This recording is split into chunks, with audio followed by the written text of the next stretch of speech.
Please help me welcome Mr. Clarence Richard from Clarence Richard Company. Thank you.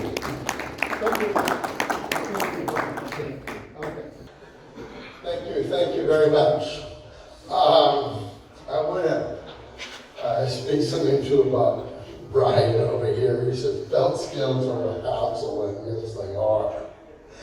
And it's very interesting technology out there. But I'm kind of consuming a belt scale, and I put it in the package, basically, is what I do, and I take it off the conveyor.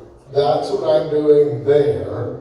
It was about 10 years ago when we saw about the downturn of production back in 2014.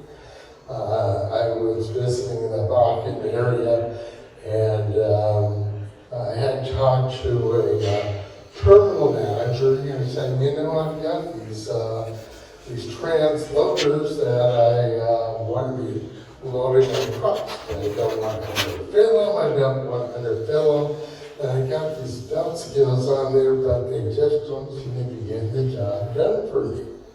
And he says, well, my background is on process control and belt skills. I says, well, I'm getting down to 0.5%. Does that work for you? He says, well, yeah, can you do that? So, but I didn't ever see transloaders before, and I didn't really see how they were applying belt scales to the transloaders. And so just by saying that, I'm going, well, this is going to be a big challenge to do what I told you that I could do. So I gave my best shot at that. And so it just turned out that I just couldn't do it either. It just wasn't made for a belt scale. The conveyor wasn't made for a belt scale application. And just by the way they were using the transloader, it was really hard to make it do that. So I told them, I'll build you something. We've got a very wide selection of continuous weighing devices. I was going back to start to develop this, and then 2014 happened, and they didn't want to talk to me at all. I mean, production just went like that. So I said, well, I'm just going to let that go. So recently, we did come across the application, and we met that challenge. And I want to show you what we did there. So we have basically replaced the belt scale in a continuous weighing application for conveyors. The first thing when it comes to when people say, well, you know, I really want to weigh something, I said, well, tell me about yourself. Tell me about your application. What's it that you want to do? We probably have the widest selection of continuous weighing devices on the planet. I might have mentioned that already. And the reason we've done that is because people give us their applications, and then we see what we can do in order to build the scale to do that. And then we end up doing that. We say, okay, we got that done. And we add that to our product line. And that's why our product line has gotten as big as it has. And we enjoy the challenge. So here we are with we're going from a rail to a transloader, or a rail to a truck, or truck to a rail. And you want to have a closer idea about what you're getting in there as far as the material that you're loading this up with. Basically, when North American Frac says, hey, we would like you to speak on transloaders and weighing devices and things like that, and it also had what's new in transloaders. Well, to me, being able to weigh something coming out of a transloader other than belt scale is going to be new. And that we have some loadout controls to go with it. So, as you can see here, we've got quite an array of scales here. We initially started, my background is with road construction, actually asphalt production, asphalt mixture that you put on the road. They went from batch plants to continuous blending plants. Consequently, you gotta be continuously measuring things. Well, they were doing this volumetrically, and basically volumetric is consuming, is that's what you're doing. You can have a minimum energy, and I still think it's got material coming out. The top one there, we call it our small malt scale. And typically we have like maybe cement going through there, or hydrated lime, or hot energy just from bag houses, and it's just a powder. And it passes through there, and so up here, at the top of there, we have our material that's sliced down the right side of those scales, and it hits a plate. And then the interesting about that plate is it's hanging from a hinge. And the hinge is very, there's very little hysteresis to it, because we have the knife edge that here balances on. And so all the impact that comes from sliding down that tube on the right side and hits that plate is felt by the load cell. And that really worked out very well, and we were very lucky. And so we were able to do that with all sorts of powders, and we still use that on a lot today. There's the next one down there below. Here's where we had a feeder in, and these guys want to do recycle shingles, and they want to put this in the asphalt mix process, and so they wanted to weigh that in there at the end of the feeder, and so that's what we did.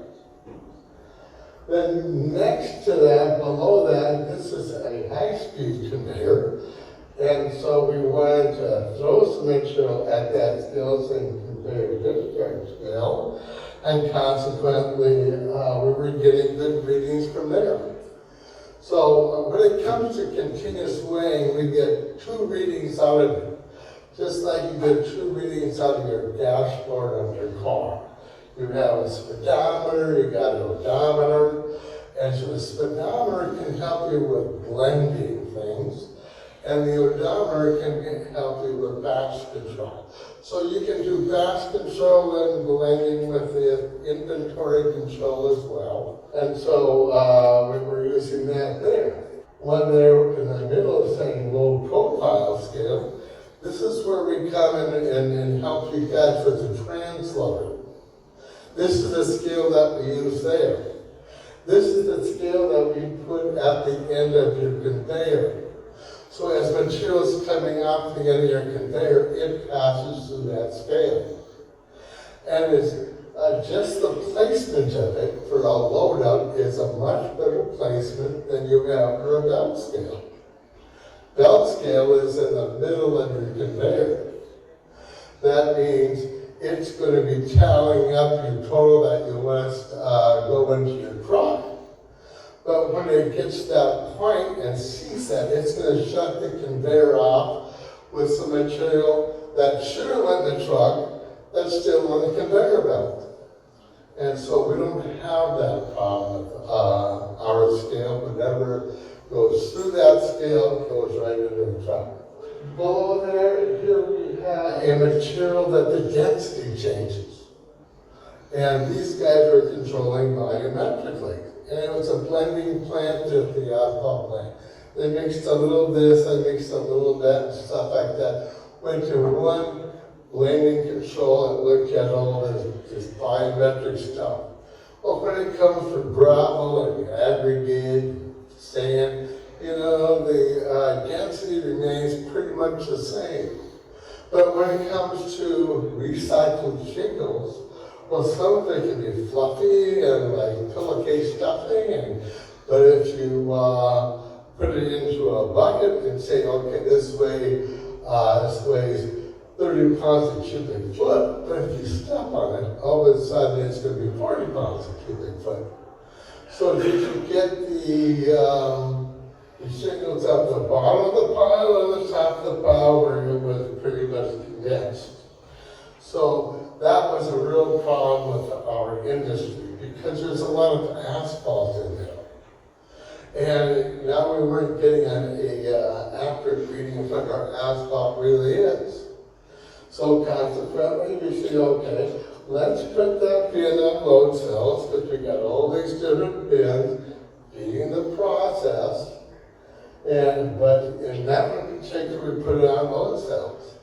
It worked for sand, worked for everything, but it did not work for shingles because it density changes. So now we have the bin on load cells, and so we have a declining, it's a weight loss, and we measure that. So, and we compare it to the volumetric. We take the volumetric reading, run it through our little PLC box here, and then we correct the volumetric signal going back to the blending control. So without any hardware, software changes to the blending control, we get given a perfect system. So on and so forth is what we do. And then below it shows that we get into process control. Just because you measure, people want to control it. So we want to see that one entire thing, the whole closure control. And any part of that could be your problem. And then it got to a point where we even purchase silos and build silos and feeders, and we put our scales on them. And in the highway industry, they have special projects all over the country. And so all of a sudden they get this project where they need some mineral fill of some sort, or fiber, that kind of stuff. So we build the machines, we rent the machines, and now we're in the rental business. Just because of the scales, because nobody else does that. The reason we're into continuous weighing is a very hard thing to do. That's why not many people end up doing it at all. And then after that point, what's missing out in what you really want to have done, I mean, you got the product, you got the measuring devices, you got the process control, but you're still not getting the job done consistently. So therefore we go into training, and we have been doing training all over North America for years. We did it online, we do self-paced training, it's really important. So that's a little bit about ourselves. I also would like to tell you about one of the people that really does make me look good, and it's that guy right there. Jeremy, would you stand up and this guy makes a rubber meet the road, and he's out in Colorado. He's been one of my students way back when, and he's purchased all of my company, my stuff for the contractor with that. And then he had the opportunity to buy a scale company, and the scale company says, hey, you look like that kind of guy. So he bought the scale company, and that was my dealer, and so I really do enjoy working with Jeremy. He really helps out. So here's your transloader right here. Here in the middle of that thing is a gun scale. It looks, simple, nice, it's on wheels, and it moves in and out. But it's one of those things about accuracy. People say, well, how accurate do you really want to be? Yeah, you get the belt scale on there, but how accurate are you? And from that point, here we're showing the belt scale and spring lines, and they've got different rollers, and it's just very much what scale people do. They want their scale level. They want it this way, they want it that way. We also want that on that conveyor as well. We want that those rollers to be all in line. If you skew one this way or that way, if one's a little higher or lower than that, it affects your accuracy. And so consequently, you're asking those people to maintain those, and that was set up correctly in the first place. So that's a very difficult thing to do.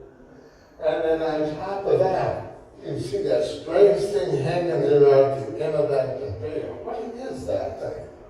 Well, this thing here is a gravity takeout. When it comes to a belt, I mean, everything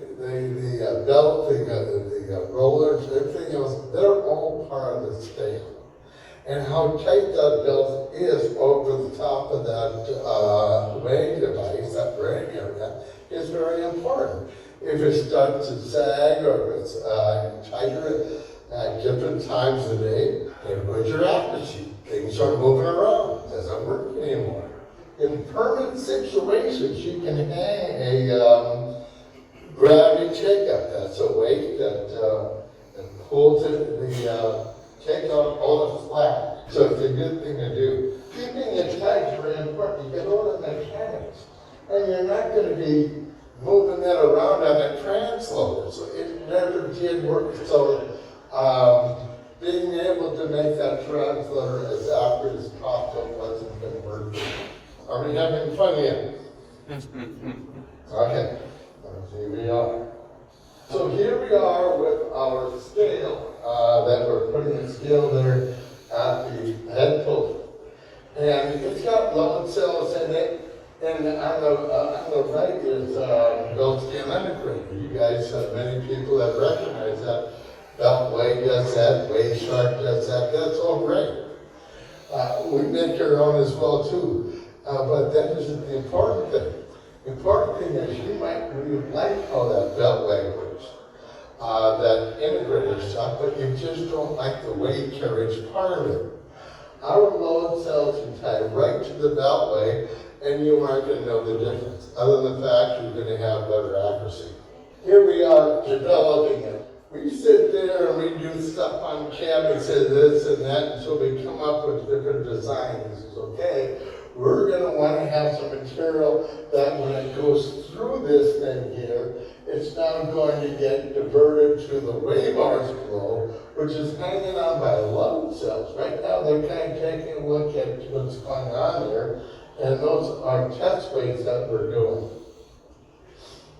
And David is now kind of wiring everything else out there, and at the top of the loads, the scale right there, you can see it is all pre-calibrated, all pre-set up. Everything isn't rewind in anything. You just put it in place with lock and load.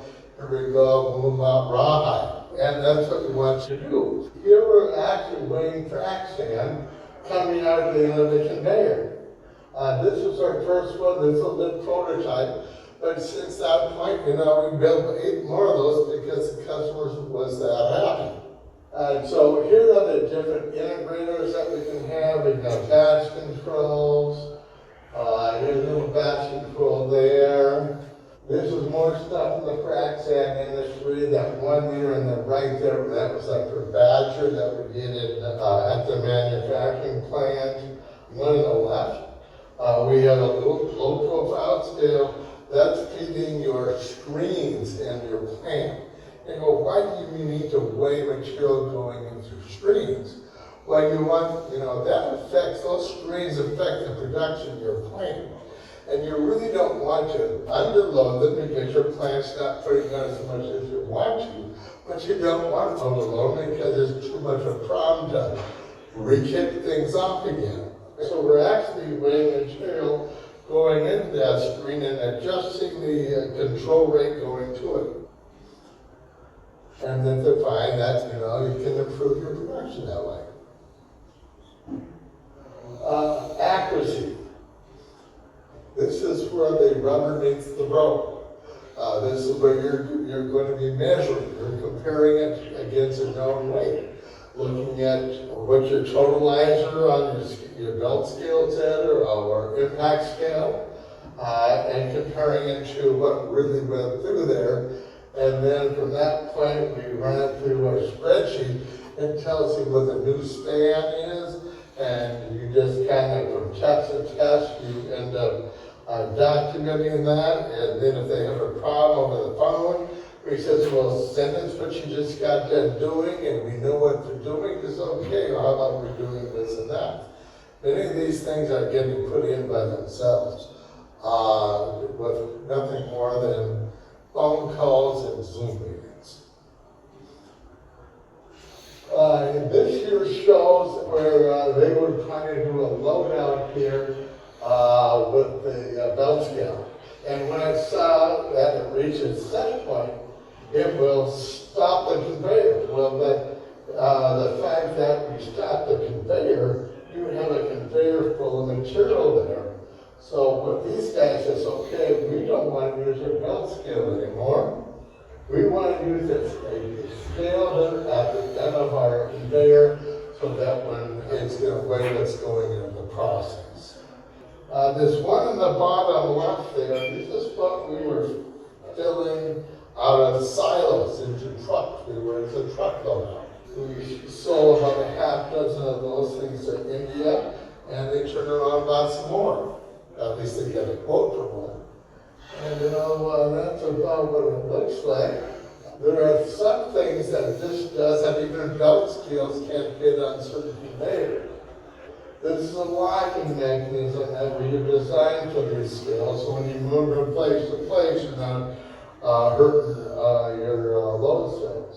Here we're actually showing us locking it down. And now these guys right here, that's a very steep incline on a conveyor. You're not going to get a belt scale on that. The rollback on that, I'm sure you've got little pockets and stuff like that. But if you've got a belt that's not too flexible, then consequently you're not going to get a good reading either.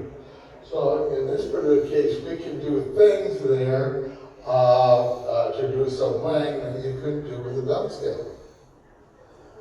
And that's my story, I'm sticking to it. All I want to know, did I do that in the time allotted? Okay, not too bad. I got 7 minutes left to take questions. Okay, we have one here. Wet material and dry material, both okay in your system? No. Okay. This would be a problem. So, yes, it needs to be qualified. Now, typically what we do is we send out an application. Can you guys turn the microphone though? Yeah. So the rest of us can hear. Yeah, my material works just fine.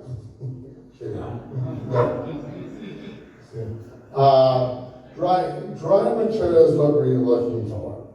Wet material gets to be a problem with belt scales too, but those are obvious. Yeah. Now, it's not too big a problem. It depends on how big your batches are, because after every batch, we could re-zero it.